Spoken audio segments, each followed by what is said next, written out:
অসুস্থ হয়ে আছে, আমার এখনো স্বাভাবিক হয়নি শরীর। এখন 3টা বছর আমি এক ঘরে থেকে সব এলোমেলো হয়ে গেছি।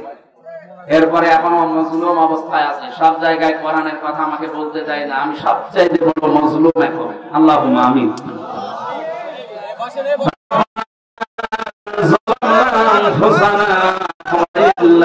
তাগফির লানা ওয়ারহামনা লানাকুনান্না মিনাল খাসিরিন।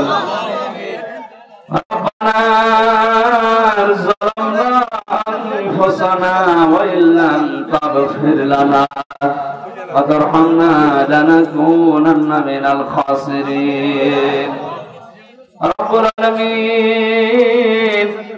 সিরাজগঞ্জ পাবনার কালিয়াকড় এই ময়দানের দিকে তোমার দৃষ্টিটা দিয়ে দেখো। হাজার হাজার বান্দা বান্দিরা দিনের বেলায় হাজারো কাজ বাদ দিয়ে তারা কোরআনে কারীম শুনছিল। কোরআন শোনার জন্য যাদের এত আগ্রহ, আল্লাহ এদেরকে তুমি ওমরের মতো হিরো বানিয়ে দাও। সওয়াব যদি দিয়েই থাকো কোটি কোটি গুণে বাড়িয়ে দাও।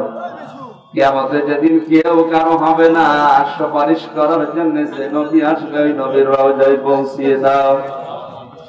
দুনিয়ার মাটির নিচে যত মানুষ আছে আল্লাহ কোরআনের ইজ্জতে মাফ করে দাও। যত গুনাহ করিয়াছি গোপনে মাফ করে দাও আল্লাহ তুমি নিজ গুণে।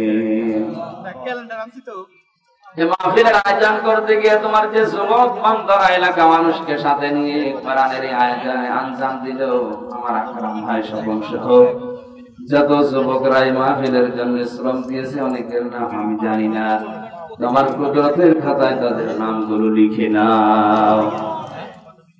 যে মাঠ ওদেরকে পেটে নিয়েছে, মায়ের পেট তুমি খালি তাদের খবরের মতো বানিয়ে দাও। আল্লাহ তাআলা আমার স্বপন ভাইয়ের স্ত্রী সন্তানাদি যেগুলো দিয়েছে সহি সালামতে রাখো, তার মা বাবাকে ক্ষমা করে দাও। সাইদুল ইসলাম ভাই, নাসির ভাই সহ যত মানুষ কোরআনের জন্য খেদমত করেছে আল্লাহ ওসমানের সাথে কবুল করো। মা বোন যারা এসেছে এদেরকে তুমি শান্তি দাও। কত মানুষ স্বামীর সংসারে শান্তিতে আছে, এদেরকে খাদিজার মতো আয়েশার মতো বানিয়ে দাও। স্বামীগুলোকে হযরতে মুহাম্মদ রাসূলুল্লাহর মতো চরিত্র দাও, হযরতে আলীর মতো স্বামী বানিয়ে দাও। আল্লাহ তাআলা বড় আশা নিয়ে কোরআনের এই ময়দানে তুমি জেলখানা থেকে যখন মুক্তি দিয়েছো, আমার কণ্ঠটা আগের অবস্থায় ফিরিয়ে দাও।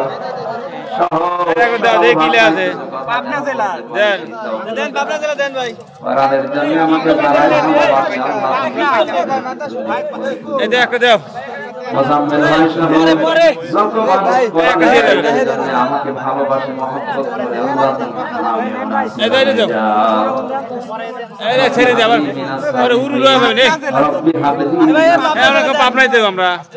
নামাজের আযান হবে, আমরা শেষ করে দিয়েছি।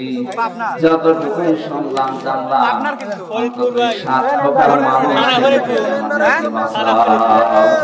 আমরা এদের সাথে সম্পর্ক রাখতে চাই না, যেন সেই ব্যবস্থা করে দাও। আমরা তোমার গোলাম হতে চাই। ইয়াকা না'বুদু ওয়া ইয়াকা اللهم إني أسألك شهادة في صدري وجعل الموت في بلد رسولي। তোমার ইসলাম তুমি রক্ষা করবা আমাদের মাধ্যমে, আল্লাহ তুমি আমাদেরকে মাধ্যম বানিয়ে দাও। শাহাদাতের মরণ দিয়ে ধন্য করো, কখন কার দাঁড় করে আসে জানি না।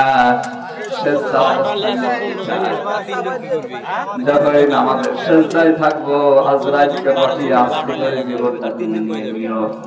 আর একবার হলেও যেন পড়তে পারি শেষ কথা, লা ইলাহা ইল্লাল্লাহ মুহাম্মাদুর রাসূলুল্লাহ।